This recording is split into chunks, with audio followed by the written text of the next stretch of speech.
સૌરાષ્ટ્રમાં આવેલા મહુવાના નૂતન સ્વામિનારાયણ મંદિરની પણ પ્રતિષ્ઠા અગાઉ વિવાદ ઉભો થયો છે। આ વખતે અન્ય સાંપ્રદાય કે ધર્મનો વિરોધ નથી, પરંતુ જૂના સ્વામિનારાયણ મંદિરમાંથી મૂર્તિ ઉઠાવીને નવા મંદિરમાં રાખવામાં આવી હોવાથી વિરોધ થઈ રહ્યો છે। ત્યારે સૌરાષ્ટ્રના અરીસા સમાન સુરતમાં પણ આ વિરોધ પહોંચ્યો। હરિભક્તોએ મૂર્તિઓને લઈને વિરોધ કર્યો છે। વિરોધનું રણસિંગુ ફૂંકાયું હતું। મહુવાના 185 વર્ષ જૂના સ્વામિનારાયણ મંદિરમાંથી સ્વામીઓએ જ મૂર્તિઓ રાતોરાત ઉઠાવી લીધી હોવાના આક્ષેપ સાથે સુરતમાં પડઘા પડ્યા છે। શ્રી લક્ષ્મીનારાયણ દેવગતિ સ્વામિનારાયણ સંપ્રદાય સત્સંગ સમાજ દ્વારા વિરોધનું રણશીંગુ ફૂંકવામાં આવ્યું છે। મહુવા ખાર ગેટના 185 વર્ષ જૂના સ્વામિનારાયણ મંદિરમાંથી રાતોરાત લક્ષ્મીનારાયણ દેવની મૂર્તિ ખસેડવામાં આવી હોવાથી વિરોધ કરવામાં આવી રહ્યો હતો।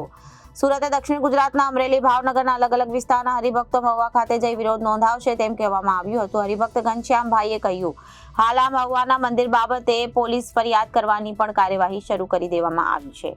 નિત્યા સ્વરૂપી સ્વામી બાલા સ્વામી સરદાર દ્વારા સ્વરૂપ સ્વામી ભગવાનની મૂર્તિનો રાતોરાત જ મંદિરમાં ઉઠાવી લઈ દેવામાં આવી। ઉપરાંત રાતોરાત જ મંદિરના ગેટની બહાર દિવાલ ચણી દેવામાં આવી છે। આચાર્ય વિહારીલાલજી મહારાજ દ્વારા 185 વર્ષ પહેલા ભગવાનની પ્રતિમાના સ્થાપના કરવામાં આવી હતી। જૂના મંદિરમાં ફરીથી મૂર્તિ સ્થાપિત થાય તે માટે સુરતથી હરિભક્તોએ લડત શરૂ કરી હતી, જે છેક સુધી લડવામાં આવશે તેમ વધુમાં જણાવવામાં આવ્યું હતું।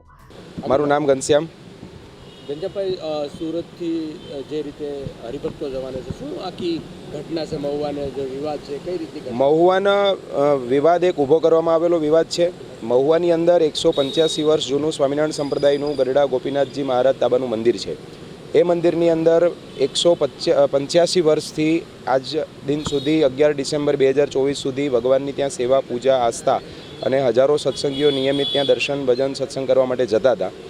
એ મંદિરની અંદર 11 ડિસેમ્બરની મધ્યરાત્રિએ, જેને અસુર વેળા કહેવામાં આવે, એવા સમયની અંદર વેદોક્ત વિધિ કર્યા વગર ભગવાનની મૂર્તિઓ છે એને રાતોરાત ત્યાંથી ચોરી જવામાં આવી છે।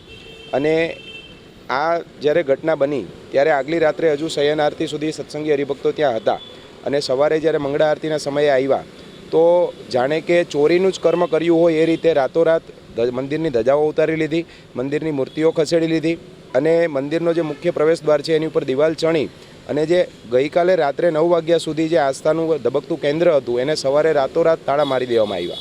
હવે કોઈને એમ થાય કે મૂર્તિઓ ખસેડવામાં આટલો બધો વિવાદ કેમ? તો મૂર્તિઓ ખસેડવી એના માટે પણ આપણા સનાતન હિન્દુ ધર્મશાસ્ત્રોની અંદર નિર્ણય સાગર અને સિંધુ સાગરની અંદર એના વિધાનો છે કે આપતકાળ હોય અને એવી કોઈ ઘટના બની હોય તો જ મૂર્તિઓ ખસેડવામાં આવે છે, એ વગર મૂર્તિઓ ખસેડવામાં આવતી નથી।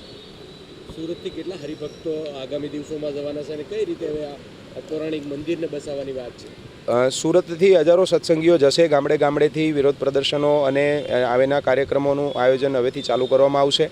અને આ જે મંદિર છે એને બચાવવા માટે કોઈ પણ ભોગે અહીંથી સત્સંગીઓ મક્કમ છે। સુરતથી કઈ રીતે કોઈની ફરિયાદ કે કોઈ રજૂઆત કરાઈ? સુરતથી હજુ સુધી કોઈ ફરિયાદ કે રજૂઆતનું આયોજન નથી થયું, પરંતુ મહુવાની અંદર ત્યાં સ્થાનિક હરિભક્તો પોલીસ સ્ટેશનમાં આજે FIR નોંધાવવા માટે અત્યારે ગયા છે, અને આગામી રવિવારે ત્યાં રેલીનું આયોજન કરવામાં આવ્યું છે।